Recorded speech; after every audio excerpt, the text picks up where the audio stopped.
You are listening to HOA Control Freaks. I brought facts, not feelings. Karen screamed no overnight parking and pointed at the sky like sunrise was her deadline. This is your last chance to be reasonable. I stood in my driveway at 5:45 in the morning, still in my black work shirt from the night shift, rain misting my face, watching a tow truck reverse toward my car. The amber lights spun across the wet pavement. Monica Lee stood between me and the truck, waving a handheld remote like it controlled the universe.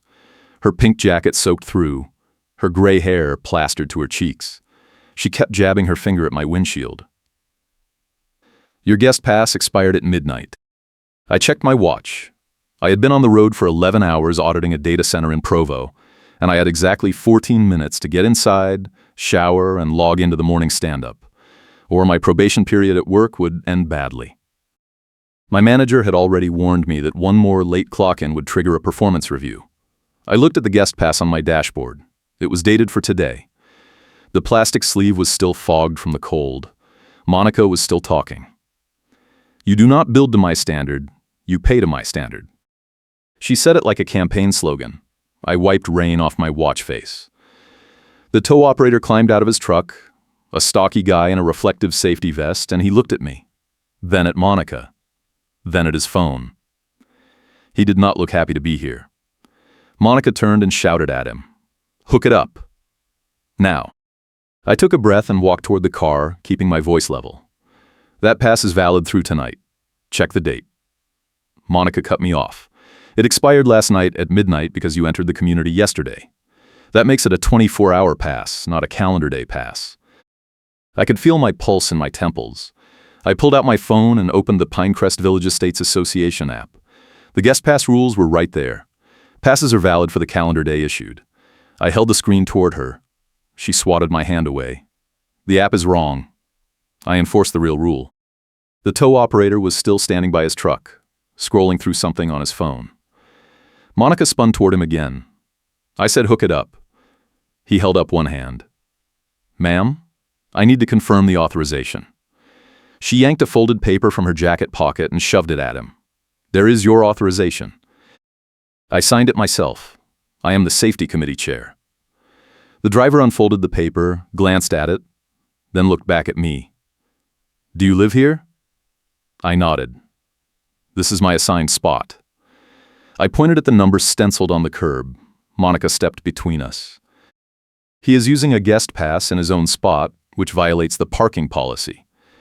"That is not a thing," I said. I opened the app again and pulled up the parking section. Guest passes can be used in any legal spot, including the resident assigned spot, as long as the vehicle is registered. I turned the screen toward the driver. He squinted at it, then at Monica. She crossed her arms. The app has not been updated in 2 years. The board changed the rule last month. "Where is that in writing?" I asked. She ignored me and turned back to the driver. "You are wasting my time. Hook it." I stepped closer. "If you tow my car without proper authorization, I will file a complaint with the city and your company." The driver sighed and pulled out his phone. He dialed a number and put it on speaker. A tired voice answered. "Yeah." "Hey, it is Mike. I am at Pinecrest Village in Sandy. I have a disputed guest pass tow. The homeowner is saying the pass is valid and showing me the app. The authorization is signed by the safety committee chair, but she is claiming a rule change that is not in the app. What do you want me to do?" There was a pause. The voice on the other end sounded annoyed. "Is the pass expired on its face?" Mike looked at the windshield. "No. It is dated today. Then we are not hooking it. Tell the HOA to send us updated documentation and we will come back." Mike hung up. Monica went rigid. "You just lost a contract." Mike shrugged. "I just avoided a lawsuit." He climbed back into his truck. Monica shouted after him, "I will bury you in notices until you run out of printer ink." The truck pulled away. I stood there in the drizzle, my shirt clinging to my shoulders, my watch ticking past 5:50. Monica turned on me. "You think you won. You just made this so much worse for yourself." She pulled a key ring from her pocket, a massive jangling mess of at least 30 keys, and shook it at me like a rattle. I have access to every compliance file in this community, and I am going to use it. Then she turned and walked toward her house, her pink jacket glowing under the streetlights. I went inside, logged in at 5:58, and spent the rest of the day wondering what she meant. I work as an IT compliance auditor, which means I spend my life reading policies, logging exceptions, and explaining why rules exist. I moved to Sandy 6 months ago because the rent was cheaper than Salt Lake, and the commute to the data centers was manageable. Pinecrest Village Estates Association is a planned community with about 200 units, a clubhouse nobody uses, and a board that treats the rulebook like scripture. Monica Lee has been safety committee chair for 3 years. She runs the compliance hotline, which is just her personal cell phone, and she writes most of the violation notices herself.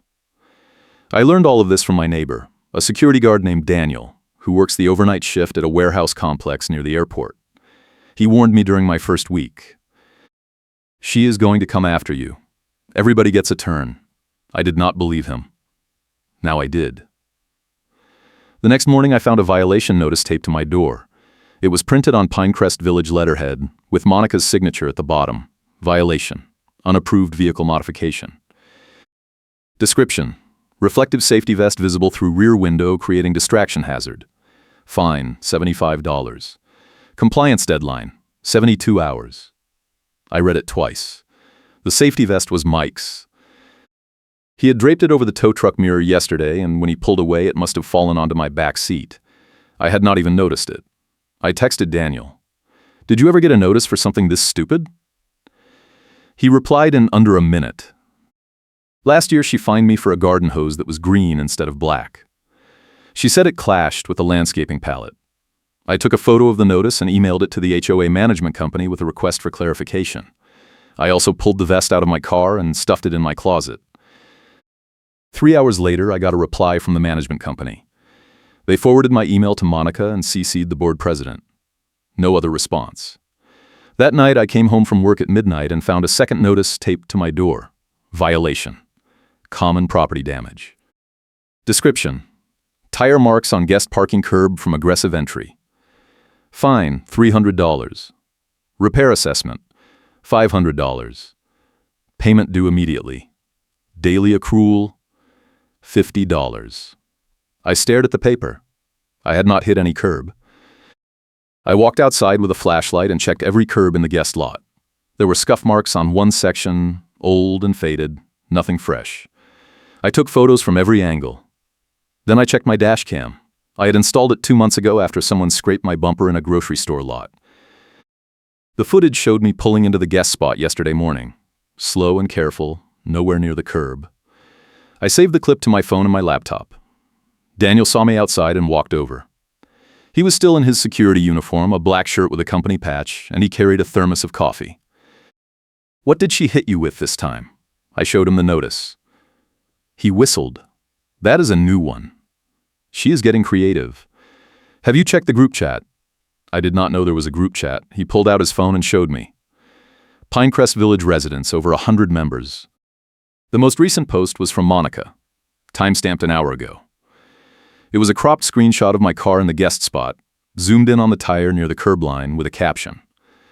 This is what happens when people ignore the rules and everyone else pays for the damage. The comments were already rolling in. Someone wrote, "Who is this?" Another person replied, "New guy in unit 73. Always parks crooked." A third comment, "Can we vote to fine him double?" I felt my jaw tighten. Daniel saw my expression. She does this to everyone. She posts just enough to make you look bad, but not enough to give you grounds to fight back. If you respond, she will say you are being aggressive and file a harassment complaint. What do? You document everything. You stay calm. And you wait for her to make a mistake. I went inside and started a spreadsheet. Date, time, violation type, fine amount, evidence I had, evidence she claimed. I labeled it Pinecrest Compliance Log. Then I wrote an email to the management company and the board president. I attached the dashcam footage, the photos of the unmarked curb, and a request to inspect the so-called damage with an independent contractor. I kept the tone professional. I hit send and went to bed. The next morning, I woke up to a reply from the board president. Your request has been forwarded to the Safety Committee for review. I also had a text from an unknown number. This is Monica Lee. You are making this harder than it needs to be. Pay the fines and move on. If you continue to dispute, I will recommend a lien. I did not respond. I forwarded the text to Daniel. He replied immediately. She is not allowed to contact you directly. That is harassment. Forward it to the management company. I did. 2 hours later, the management company sent a terse reply. Board members are permitted to communicate with residents regarding compliance matters. If you feel harassed, you may file a formal complaint with the board. I filed the complaint.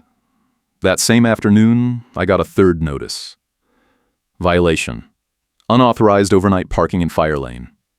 Description: vehicle parked in red curb zone for 4 hours. Fine, $200. Tow authorization: approved. I checked my phone. I had not parked in any fire lane. I went outside. My car was in the same guest spot it had been in since yesterday. The curb was gray. There was no red paint. I walked the entire loop of the community. There were 2 fire lanes, both clearly marked with red paint and signs. Neither was near my unit. I took photos of every curb. Then I checked my dash cam again. The footage showed my car stationary in the guest spot for the past 18 hours, uninterrupted. I saved the clip. I emailed the management company again, attaching everything. Subject: third fraudulent notice in 3 days. The reply came in 10 minutes. The Safety Committee has provided photographic evidence of the fire lane violation. We are required to process it. If you wish to appeal, you must submit a written request within 5 business days and attend the next board meeting. I opened the attachment. It was a photo of a car in a fire lane. The car was silver. Mine is blue. I zoomed in. The license plate was not even close. I replied immediately, pointing out the discrepancy. The management company did not respond. Daniel knocked on my door that evening. He had a folder in his hand. I did some digging. Monica has been doing this for years. She targets people she thinks will not fight back, racks up fines, and if they pay, she moves on. If they push back, she escalates until they either give up or move out. He opened the folder. Inside were printed screenshots from the community group chat, going back 2 years. Monica had posted similar cropped photos about at least a dozen other residents, always with some version of the same narrative. This person does not respect the community. Look at what they are doing. Someone needs to step up. How is she getting away with it? The board does not care. The management company does not want to get involved, and most people do not have the time or energy to fight. He tapped the folder. But you are an auditor. You document things. That is your job. You might actually have a shot. What do I need to do? He smiled. You need to get her on record saying something she can't walk back. And you need to do it in front of witnesses. The next board meeting was in 9 days. I spent every free hour preparing. I printed every email, every notice, every text. I organized the dashcam footage into a timeline. I wrote a 3-page statement citing the exact sections of the community bylaws that Monica had violated. Daniel helped me rehearse. He played Monica, throwing out interruptions and procedural tricks. By the time the meeting arrived, I had a binder 2 inches thick. The meeting was held in the clubhouse, a low-slung building with a conference room that smelled like old carpet and air freshener. There were about 20 residents in the audience, most of them older, a few younger couples. The board sat at a folding table up front. The president, a retired dentist named Warren, the treasurer, a woman named Lydia who barely looked up from her phone, and Monica. She wore a purple light jacket tonight, and her keyring sat on the table in front of her, gleaming under the fluorescent lights.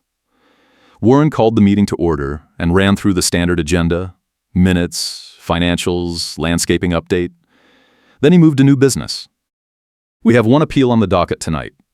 Unit 73. Parking and damage violations. Monica leaned forward. I will present. Warren nodded. Monica stood and walked to the front. She did not look at me. She pulled out a printed packet and started talking. On the evening of November 14th, the resident of Unit 73 parked in a fire lane for approximately 4 hours, creating a safety hazard. He was issued a notice and a fine. He has disputed this. She held up the photo of the silver car. I raised my hand. Warren frowned. "You will have a chance to speak," Monica continued. "The resident has also caused damage to common property, specifically a concrete curb in the guest lot, resulting in repair costs. He has refused to pay. Additionally, he has been using guest passes in violation of updated parking policies, which I have documented." She pulled out a second packet. Warren looked uncomfortable. "Monica, the board has not voted on any updated parking policies." Monica did not blink. "The safety committee has the authority to interpret existing policies. That is in our charter." I checked. It was not. Warren looked at Lydia. She shrugged. Monica kept going. "The resident has also sent harassing emails to the management company and to me personally, which is a separate violation under the conduct policy." I stood up. "That is not true." Warren raised his hand. "Sir, you will have your turn." Monica sat down, smug. Warren nodded at me. "You have 5 minutes." I walked to the front and opened my binder. I started with the fire lane photo. This is the photo Monica submitted as evidence. I held it up. "This car is silver. My car is blue. The plate does not match." I passed copies to the board. Warren squinted at it. Monica stood. "That photo was submitted by a concerned resident. I processed it in good faith." I turned to her. "Who submitted it?" She hesitated.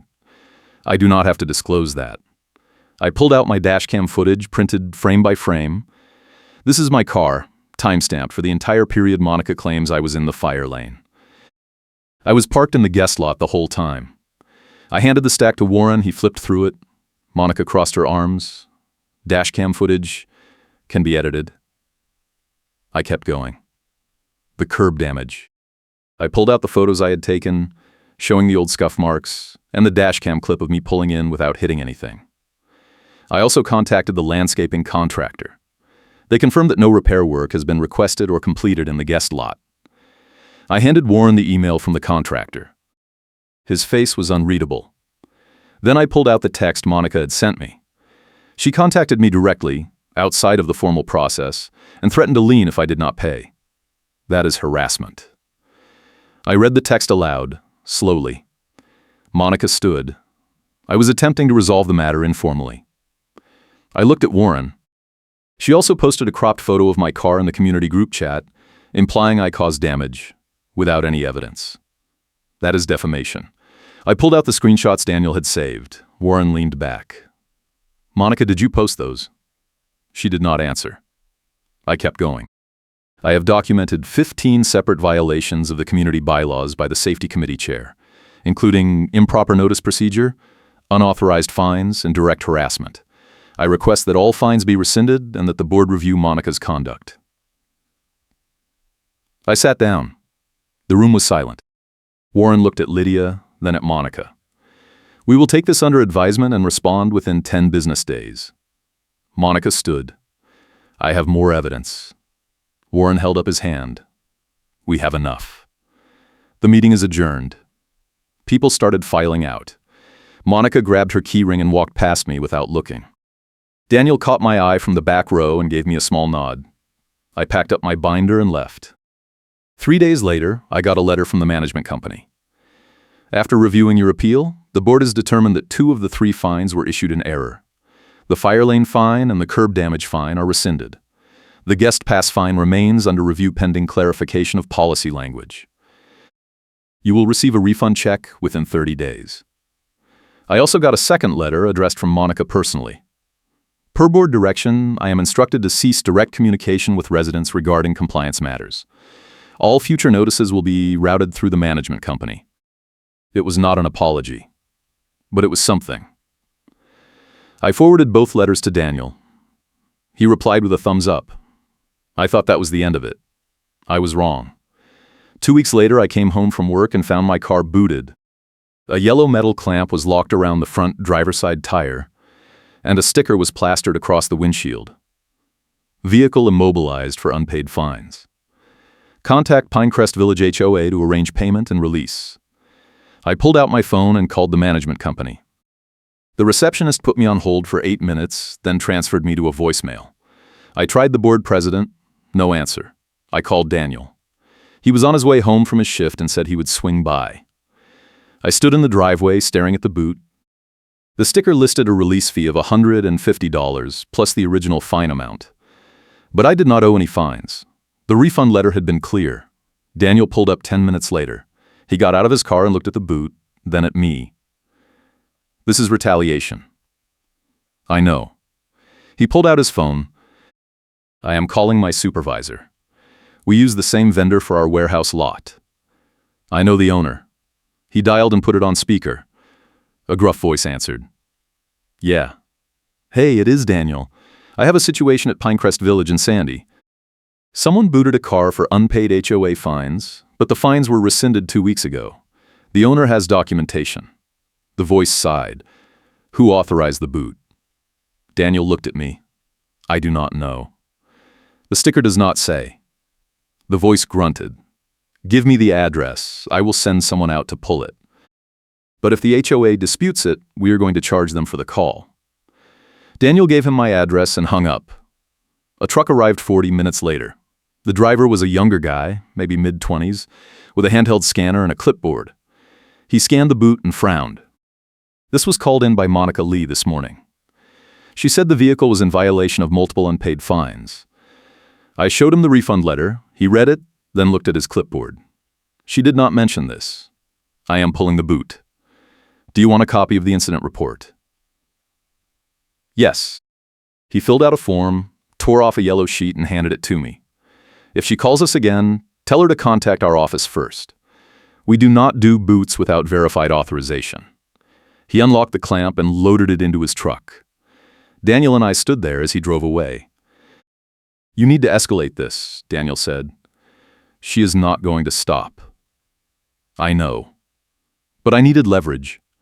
The incident report was not enough. I needed something that proved Monica was acting outside her authority, something the board could not ignore. That night, I went through every email and text I had received from Monica. I made a list of every claim she had made, the fire lane photo that was not my car, the curb damage that did not exist, the guest pass rule that was not in the bylaws, the boot that was unauthorized.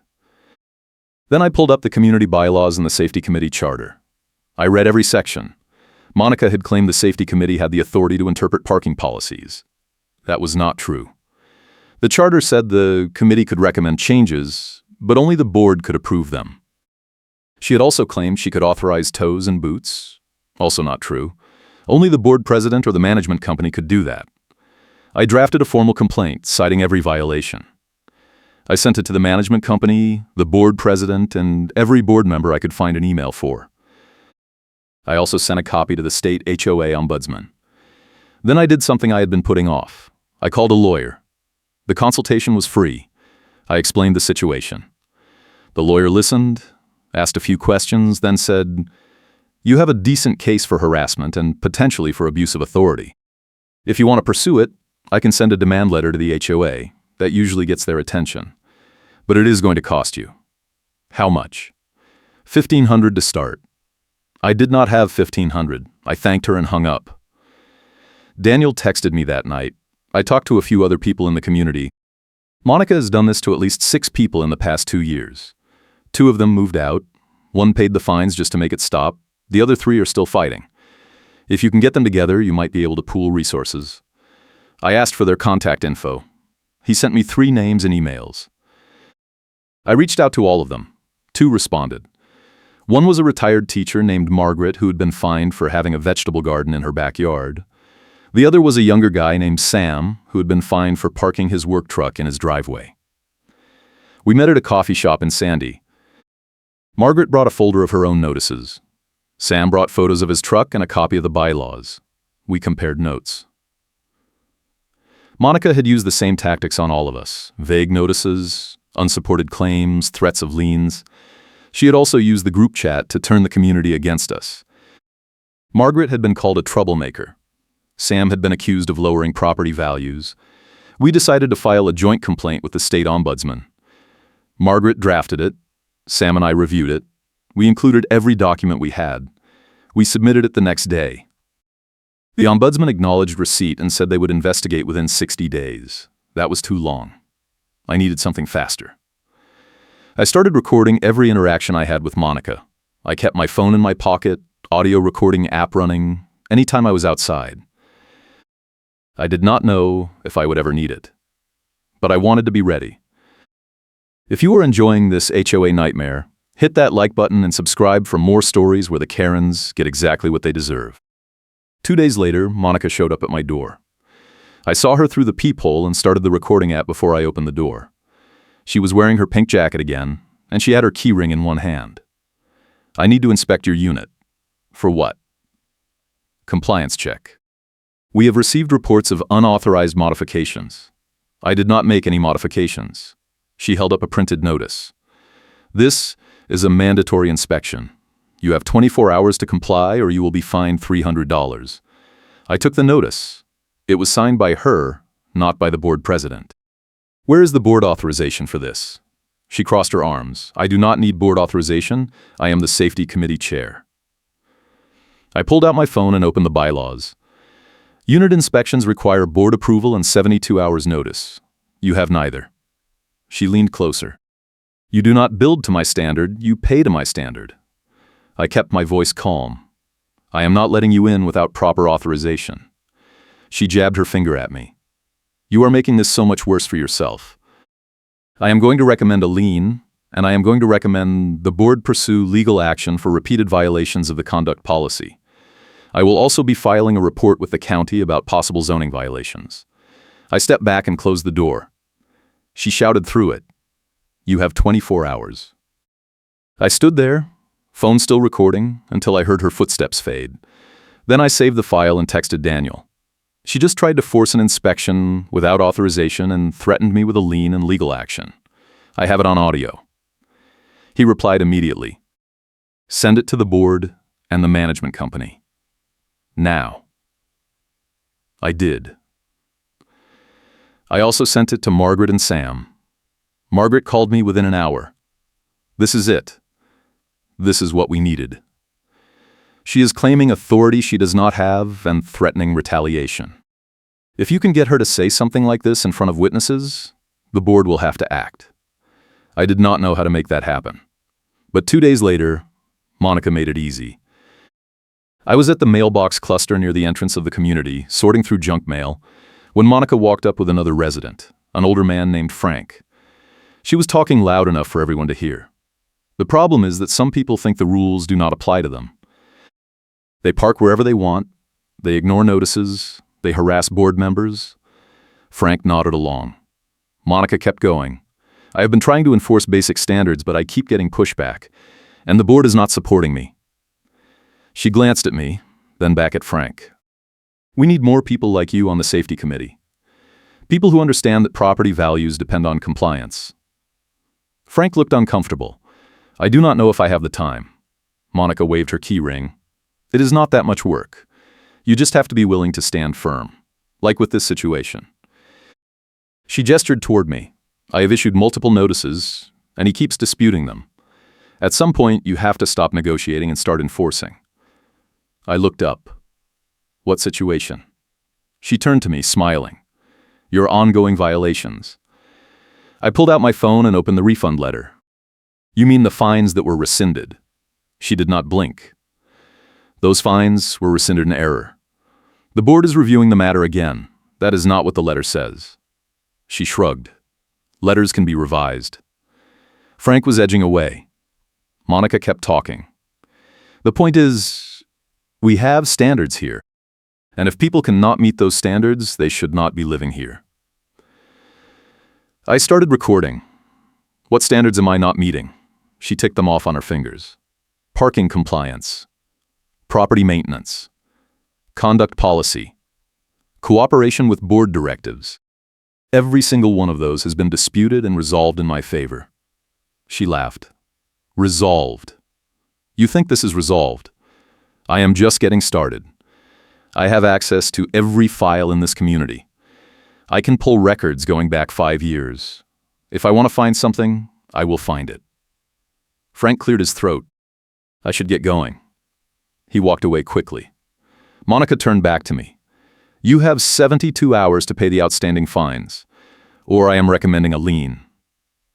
What outstanding fines? She pulled a folded paper from her pocket and handed it to me. Guest pass violation. Unauthorized boot removal. Obstruction of compliance inspection. The total was $900. I looked at the paper. This is not signed by the board president. I do not need his signature. I enforce the rules. That is my job. I kept my phone steady. You are claiming you have the authority to issue fines without board approval. She crossed her arms. I have the authority to enforce compliance. That is what the safety committee does. And right now, you are not in compliance. I saved the recording and walked away. I sent the file to the board, the management company, Margaret and Sam. I also sent it to the state ombudsman with a note, escalation of harassment and false claims of authority. Margaret replied within minutes. This is perfect. She is admitting she is acting without board approval. That is a direct violation of the bylaws. Sam replied next. We need to get this in front of the board at the next meeting. Can you be there? I checked the schedule. The next meeting was in 5 days. I replied yes. The days before the meeting were tense. Monica left another notice on my door, final warning, lien filing in progress. I ignored it. Margaret, Sam, and I coordinated our statements. We decided to present together as a group, so the board could not dismiss us as isolated complaints. The meeting was packed. Word had gotten out. There were at least 30 residents in the audience, more than I had ever seen. Warren called the meeting to order and went through the agenda. When he got to new business, Margaret stood. We have a joint presentation regarding safety committee conduct. Warren looked surprised. How long will this take? Margaret smiled. About 10 minutes. He nodded. Go ahead. Margaret walked to the front. Sam and I joined her. She started with her own case, the vegetable garden fine, the lack of written policy, the retaliation. She showed the board her documentation. Then Sam presented his case, the work truck fine, the unsupported claim about commercial vehicles, the group chat posts. Then it was my turn. I walked through the timeline, the guest pass dispute, the fire lane photo, the curb damage claim, the unauthorized boot, the forced inspection threat. I played the audio from the mailbox cluster. Monica's voice filled the room. I have access to every file in this community. I can pull records going back 5 years. If I want to find something, I will find it. Warren's face went pale. I stopped the recording. Monica Lee has repeatedly claimed authority she does not have, issued fines without board approval, and retaliated against residents who disputed her actions. This is not compliance. This is harassment, and it is a liability for the entire association. I sat down. The room was dead quiet. Warren looked at Monica. Do you have a response? Monica stood. She did not look flustered. Everything I have done has been within the scope of my role. The safety committee is responsible for compliance. These residents are twisting my words to avoid accountability. Warren held up the bylaws. The safety committee can recommend actions. Only the board can approve fines or enforcement. Monica shook her head. That is an outdated interpretation. The committee has always had enforcement authority. Show me where it says that. She did not answer. Warren looked at Lydia. Do we have any record of the board granting enforcement authority to the safety committee? Lydia scrolled through her phone. No. Warren turned back to Monica. You are suspended from the safety committee, effective immediately, pending a full review. Monica's face went red. You cannot do that. Warren's voice was firm. Yes, I can. And I am also directing the management company to rescind every fine you have issued without board approval. We will be conducting an audit of all compliance actions over the past 2 years. If any other residents have been impacted, we will issue refunds. Monica grabbed her keyring and stood. This is a mistake. You are letting these people walk all over you. Warren did not respond. Monica stormed out. The room exhaled. Margaret squeezed my hand. Sam grinned. Warren cleared his throat. If there is no other business, we are adjourned. People started clapping. I packed up my binder and walked out. Daniel was waiting in the parking lot. He gave me a high five. You did it. Not yet, I said. But we are close. The next week, the management company sent out an email to all residents. The board has initiated a review of safety committee operations. All compliance actions issued by Monica Lee without board approval are under review. If you believe you have been affected, please contact the management company with documentation. Margaret, Sam, and I each received formal refund checks. Mine was for $375. But Monica was not done. 2 days after the email went out, I got a text from an unknown number. You think you won. You just made yourself a target. I will make sure you regret this. I forwarded it to Warren and the management company. I also filed a police report. The officer who took the report was polite but skeptical. This is a civil matter. Unless she threatens violence, there is not much we can do. I understand. But I want it on record. He nodded and handed me an incident number. That night, I got another text. You have no idea what I am capable of. I forwarded it to the officer and asked if it was enough for a restraining order. He said he would look into it. The harassment continued. Monica posted in the group chat again, this time claiming I had filed false complaints to get free refunds. She posted cropped screenshots of my emails, leaving out the context. A few people believed her. One person commented, "We need to stop letting troublemakers abuse the system." Another wrote, "He is probably just trying to get out of paying his dues." Daniel saw the posts and tried to defend me. He posted the full context, including the audio recording and the board meeting outcome. Monica deleted his posts and kicked him from the group. Margaret posted next. She linked to the state ombudsman filing and the refund email from the management company. Monica deleted that too and kicked her out. Sam posted a screenshot of his own refund check. Monica kicked him. Then she posted, "This chat is for community members who respect the rules. If you have a problem, take it up with the board." I screenshotted everything before she could delete it. I sent the screenshots to Warren. He replied the next morning. "I am removing Monica as group chat admin and transferring control to the management company. This is unacceptable." The tide was turning. But Monica had one more move. 3 days later, I came home from work to find my car gone. There was no boot, no notice. Just an empty parking spot. I called the management company. They had no record of a tow. I called the tow company Mike worked for. They had no record either. I called Daniel. Check the predatory tow vendors. She might have used someone off the books. He gave me 3 names. I called the first one. No record. I called the second one. No record. I called the third one. A man answered, "Bored." Yeah. I am looking for my car. It was towed from Pinecrest Village in Sandy this morning. He put me on hold. When he came back, he said, "We picked it up at 6:45 a.m. Authorization from Monica Lee, Safety Committee." I kept my voice calm. Monica Lee is not authorized to order tows. The board suspended her. He sighed. "Look, man, we got a signed authorization. If you want your car back, it is $350 for the tow, plus $75 a day for storage. I have been parked here for 2 days. That is $500, plus tax. Where are you located?" He gave me an address in West Valley City. I will be there in an hour. I hung up and called Warren. He did not answer. I left a voicemail. Monica ordered an unauthorized tow of my car using a predatory vendor. I am going to get it back, but I need the board to cover the cost. This is on her. I drove to the tow yard with Daniel. It was a fenced lot behind a strip mall, filled with cars in various states of disrepair.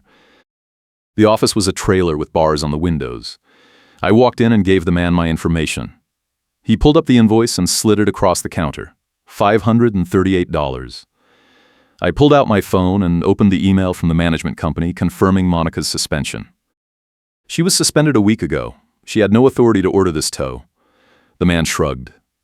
"We got authorization. That is all we need. If you want to dispute it, take it up with your HOA. I do not have $500. Then your car stays here." Daniel stepped forward. "Call your boss." The man frowned. "Why?" "Because this is an illegal tow, and when this guy sues, your company is going to be named." The man picked up the phone and dialed. He spoke quietly for a minute, then handed me the receiver. A woman's voice, clipped and professional. "This is Linda. What is the issue? I explained the situation. I sent her photos of the suspension email and the board meeting minutes. She was quiet for a moment. We will release the car. But if the HOA disputes the authorization, we are billing them. That works for me. She hung up. The man printed a release form and handed it to me. Your car is in spot 12. I walked out to the lot. My car was there, covered in dust, a bright orange sticker on the windshield. I peeled off the sticker and got in. Daniel followed me back to Pinecrest. When I got home, there was a notice on my door. Violation. Failure to notify HOA of vehicle removal. Fine, $100. I took a photo and sent it to Warren, the management company, and the state ombudsman. I also sent it to the police officer who had taken my harassment report. This is escalating. I need help. He called me back an hour later. I talked to my supervisor. We cannot do much on the civil side, but the text messages you forwarded might qualify for a stalking injunction.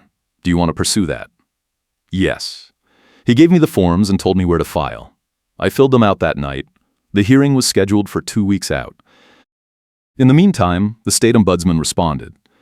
We have completed our preliminary review and found multiple violations of Utah HOA statutes. We are opening a formal investigation. The association will be required to provide all records related to compliance actions over the past 3 years. If violations are confirmed, penalties may include fines, mandatory policy changes, and removal of board members. I forwarded the email to Margaret and Sam. We had done it. The investigation was moving. But I still did not have my trump card moment. I needed Monica to go on record one more time. I got my chance a week later. Monica called an emergency safety committee meeting. She sent an email to 12 residents, including me. Subject: community safety concerns. Mandatory attendance. I showed the email to Daniel. She does not have the authority to call a meeting. She was suspended. I know. But I am going anyway. He raised an eyebrow. Why? Because I want to see what she does. The meeting was in the clubhouse. I arrived early and set my phone to record. There were about 8 people there, most of them older residents who had supported Monica in the past. Monica stood at the front, her pink jacket zipped up, her key ring on the table. She started talking before everyone had even sat down. Thank you all for coming. I know the board has been spreading lies about me, but I want to set the record straight. I am still the safety committee chair, and I am still enforcing the rules. Someone raised their hand. But the board said you were suspended. Monica waved it off. The board overstepped. They do not have the authority to suspend me without a vote of the membership. That is in the bylaws. I checked later. It was not. She kept going. I called this meeting because we have a serious problem. There are residents in this community who are deliberately violating the rules and then filing false complaints when they get caught. This undermines everything we have built here. She looked directly at me. I am proposing that we create a resident enforcement task force. Volunteers who can assist the safety committee in documenting violations and ensuring compliance. If the board will not act, we will. Frank, the man from the mailbox cluster, spoke up. Monica, I do not think we can do that without board approval. Monica smiled. We do not need board approval. This is a volunteer effort. Community members helping each other. Another resident, a woman named Claire, said, "What kind of violations are we talking about?" Everything. Parking. Landscaping. Noise. Exterior modifications. If someone is out of compliance, we document it and report it. And if they do not fix it, we escalate. Escalate how? I asked. Monica turned to me. Fines, liens, legal action, whatever it takes. I kept my phone steady. You were suspended from the safety committee. You do not have the authority to issue fines. Monica's smile disappeared. I have been enforcing rules in this community for 3 years. I know what I am doing. And I am not going to let a few troublemakers destroy what we have built. Claire looked uncomfortable. Monica, maybe we should wait until the board sorts this out. Monica slammed her hand on the table. The board is not going to sort anything out. They are too afraid of lawsuits. If we want to protect our property values, we have to take action ourselves. I stood. This is not a safety committee meeting. This is an attempt to organize harassment, and it is being recorded. Monica froze. I held up my phone. Everything you just said about enforcing rules without board approval, about creating a task force, about escalating to liens and legal action, is on record. And I am submitting it to the state ombudsman. Her face went white. You cannot do that. I already did. I forwarded it this morning. She grabbed her keyring and stood. You are going to regret this. Everyone in this room is a witness. You just threatened me, and you admitted to organizing unsanctioned enforcement actions. That is illegal under Utah HOA law. She did not say anything. She walked out. The room was silent. Claire looked at me. Is that true? About the law? I nodded. She cannot enforce rules without board approval, and she definitely cannot create a vigilante task force. Claire stood. I am done. She left. Frank followed. The rest of the residents trickled out. Daniel walked over. That was insane. I saved the recording and sent it to Warren, the management company, and the ombudsman. Warren called me that night. This is over. I am calling an emergency board meeting tomorrow. We are voting to remove Monica from all leadership positions and to refer her conduct to the ombudsman for further action. The emergency meeting happened the next evening. I did not attend, but Margaret did. She texted me updates in real time. Warren is presenting the recordings. Monica's not here. Board is voting. Unanimous. Monica is out. I exhaled. It was done. The management company sent an email the next day. Effective immediately, Monica Lee has been removed from all HOA leadership positions.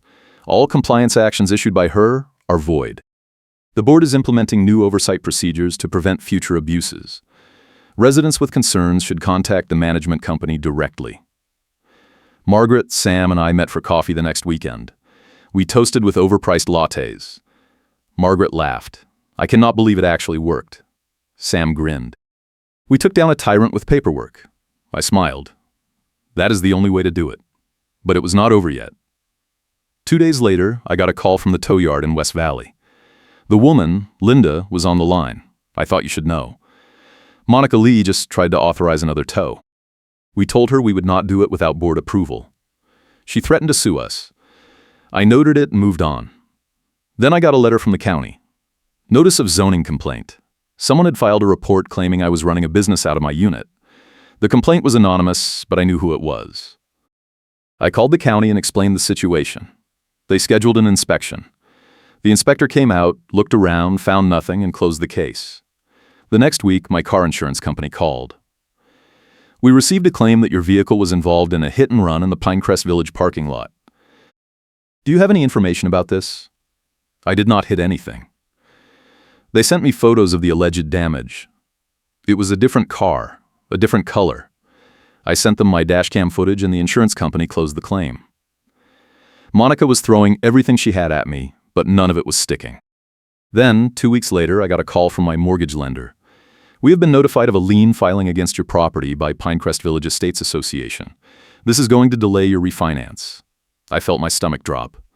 I called Warren immediately. Did the board file a lien against me? No. Why? I explained. He swore. That is impossible.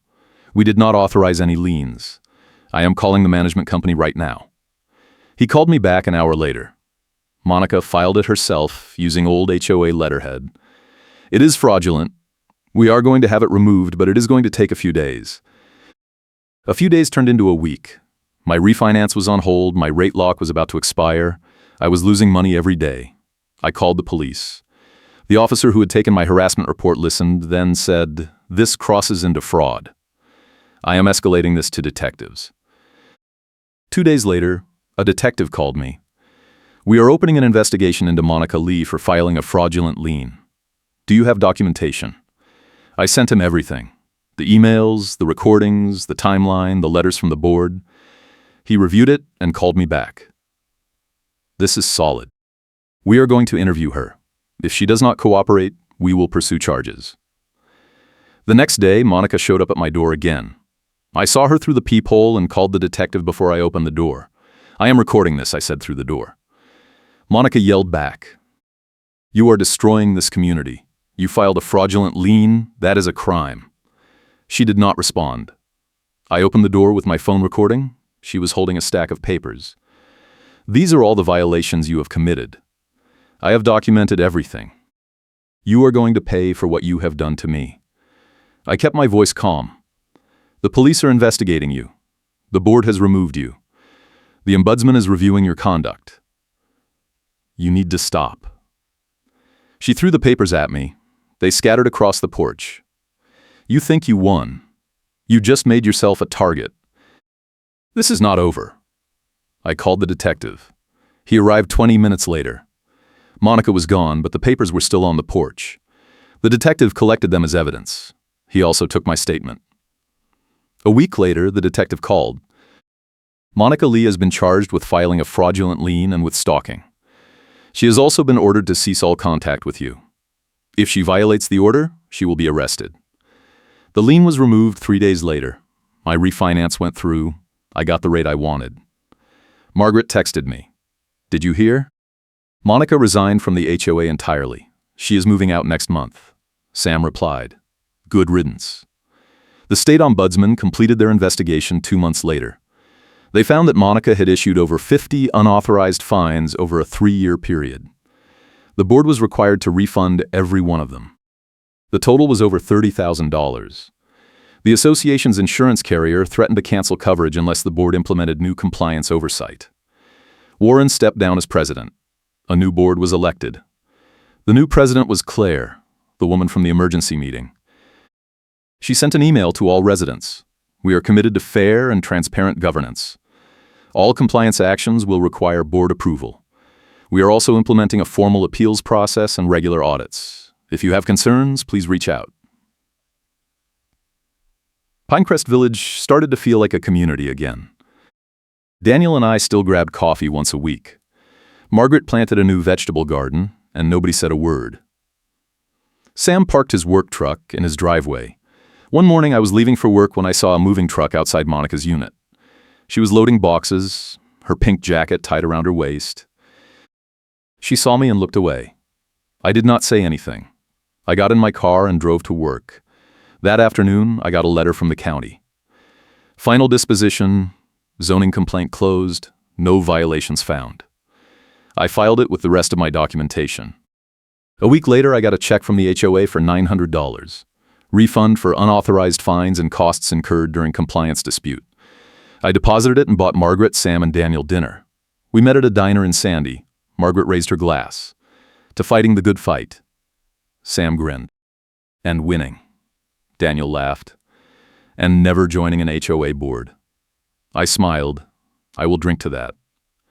We spent the rest of the night swapping stories. Margaret told us about the time Monica tried to fine her for having the wrong shade of mulch.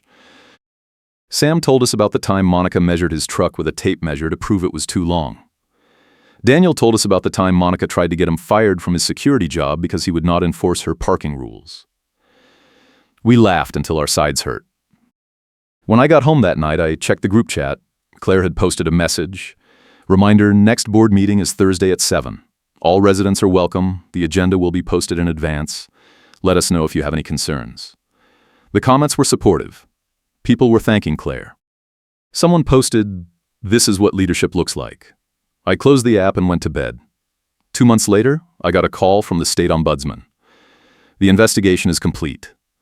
Monica Lee has been barred from serving on any HOA board in Utah for 5 years. The association has been fined $10,000 for systemic violations. All affected residents have been notified. I thanked them and hung up. That night, I got a text from an unknown number.